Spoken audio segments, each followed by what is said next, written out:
আচ্ছা, কে আছেন আমার মতো যারা শাক ঘন্ট খেতে অনেক পছন্দ করেন?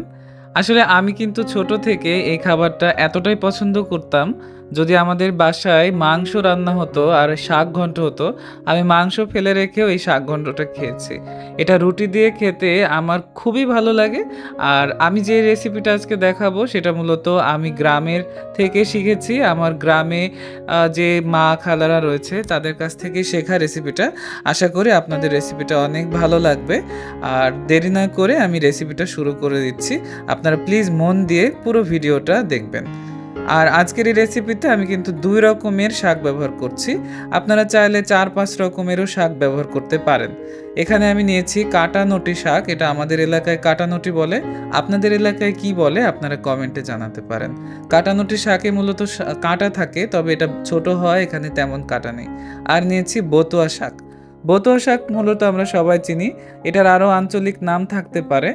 আপনারা কমেন্টে প্লিজ আমাকে জানাবেন আপনাদের এলাকায় এই শাকটাকে কি বলে। তো শুরুতেই আমি শাক বেছে নিব। আপনারা দেখতে পাচ্ছেন আমি একটা শাক আপনাদেরকে দেখাচ্ছি। এই শাকটা কিভাবে বাছবেন আপনারা একটু স্ক্রিনে দেখে বোঝার চেষ্টা করুন। প্রথমে এভাবে হাতে নিয়ে ২-৩টা বাড়ি দিবেন, এতে করে এর মধ্যে কোনো ছোটোখাটো ময়লা থাকলে ঝরে যাবে। এরপরে খেয়াল করবেন কোনো পাতাতে পোকা খাওয়া আছে কিনা, যদি থাকে এভাবে ছিঁড়ে ফেলে দেবেন। এরপরে এর যে মোটা অংশ থাকবে কাণ্ড, এই কাণ্ডটা কিন্তু ফেলে দেবেন, এটা সহজে সিদ্ধ হতে চায় না। তো এভাবে করে জাস্ট উপরের এই অংশটুকু নেবেন। তো একইভাবে আমি একটা বতুয়া শাক নিয়েও আপনাদেরকে বেছে দেখাচ্ছি। বতুয়া শাকও সেম প্রসেসে আপনারা বেছে নেবেন। এই শাকটা কিন্তু আসলে নরমই থাকে, শুধুমাত্র এই শিকড়ের এই অংশটা ছিঁড়ে ফেলে দিতে হয়। তো এটা ফেলে দিচ্ছি এবং বাকি অংশটা কিন্তু আমি নিয়ে নিচ্ছি। তো একইভাবে আমি পুরো শাকটা বেছে নিয়ে ফিরে আসছি। শাক রান্না করতে আমাদের অনেকগুলো রসুন লাগবে, এর জন্য আগে আমি রসুন এভাবে খোসা ছাড়িয়ে নিলাম। এরপরে আমি এই বাকি খোসাটা ছাড়ানোর জন্য একটা ম্যাজিক দিয়ে এই খোসাগুলোও ছাড়িয়ে নিলাম। এবারে আপনারা চাইলে এটাকে কুচি কুচি করে কেটে নিতে পারেন। আমি আজকে এরকম একটা হামানদস্তির মাধ্যমে এটাকে ছেঁচে নিচ্ছি। এটা করলে মূলত আরও বেশি সুস্বাদু লাগে আমার কাছে। আমি এভাবে ছেঁচে নিলাম। এবারে অনেকগুলো কাঁচামরিচ নিয়ে নিয়েছি, দেখতে পাচ্ছেন। শাক ঘন্টও কিন্তু অনেক বেশি ঝাল হয়, আপনারা আপনাদের পছন্দ মতো চাইলে ঝাল অ্যাডজাস্ট করে নিতে পারেন।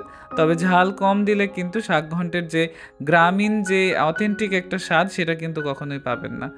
আর মরিচ দিলে অবশ্যই কাঁচা মরিচটাই দিবেন, কোনো শুকনা মরিচ বা অন্য কোনো মরিচ দিবেন না। তো আমার কাঁচা মরিচ কেটে নেওয়া হয়ে গেছে, এদিকে আমি শাক বেছে ধুয়ে এভাবে পানি ঝরিয়ে নিয়েছি। তো এবারে এটাকে আমি ছোট করে কেটে নিচ্ছি। আপনারা চাইলে কাজটা বটি দিয়েও করতে পারেন, গ্রামে কিন্তু বটি দিয়ে করা হয়। আমার হাতের কাছে আসলে বটি ছিল না, এই জন্য আমি এভাবে ছুরি দিয়ে কেটে নিলাম।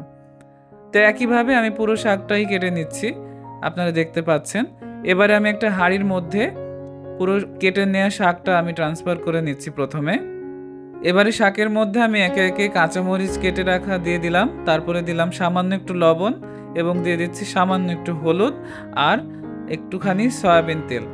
আপনারা চেষ্টা করবেন লবণটা খুবই কম দিতে, কারণ লবণ এই পর্যায়ে বেশি দিলে কিন্তু পরবর্তীতে লবণ অনেক বেশি হয়ে যাবে। তো আমার শাকটা ফ্রেশ ছিল, এই জন্য এখান থেকে অনেক পানি বের হয়েছে। তো এই পানিতেই কিন্তু শাকটা সিদ্ধ হয়ে যাবে। তো চুলার আঁচ কম রেখে আমি শাকটাকে এভাবেই সিদ্ধ করে নিচ্ছি। আর চুলার আঁচ খুব বাড়িয়ে দিবেন না, বাড়িয়ে দিলে কিন্তু নিচে থেকে পুড়ে যাবে।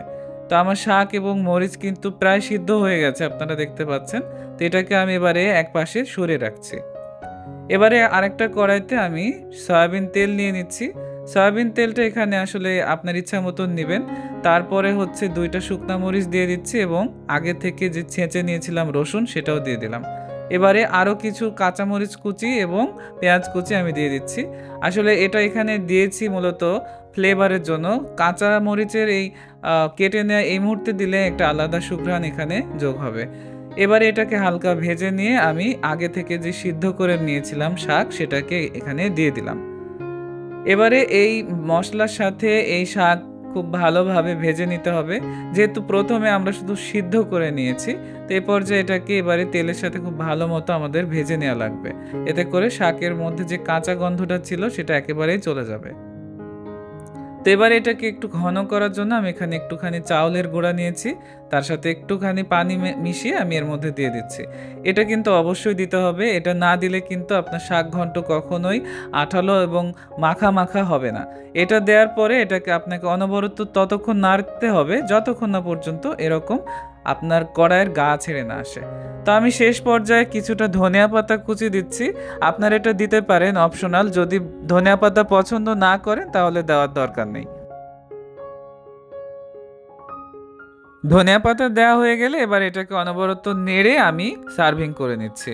মূলত এই শাক ঘন্টটা আমি আপনাদের শুরুতেই বলেছি প্রথমেই যে এটা রুটি দিয়ে খেতে পছন্দ করি। আপনারা আসলে কে কোনটা দিয়ে পছন্দ করেন আমাকে কমেন্টে জানাবেন। আর এই শাক ঘন্ট আসলে সাদা ভাত বলেন, রুটি বলেন বা চাউলের রুটি দিয়েও এটা অনেক মজা লাগে। আপনারা যারা খেয়েছেন তারা অবশ্যই জানেন। আর রেসিপিটা কেমন লাগলো আমাকে কমেন্টে অবশ্যই জানাবেন। আশা করি আজকের ভিডিওটি যারা নতুন রান্না শিখছেন তাদের খুবই কাজে লাগবে। আর আমাকে প্লিজ একটা লাইক দিয়ে সাপোর্ট করবেন। আর রেসিপি ভালো লাগলে ফ্রেন্ডস এবং ফ্যামিলির সাথে আমার ভিডিওগুলো শেয়ার করবেন। দেখা হচ্ছে আবারও অন্য কোনো রেসিপিতে ইনশাল্লাহ। সে পর্যন্ত সবাই অনেক ভালো থাকবেন। আল্লাহ হাফেজ।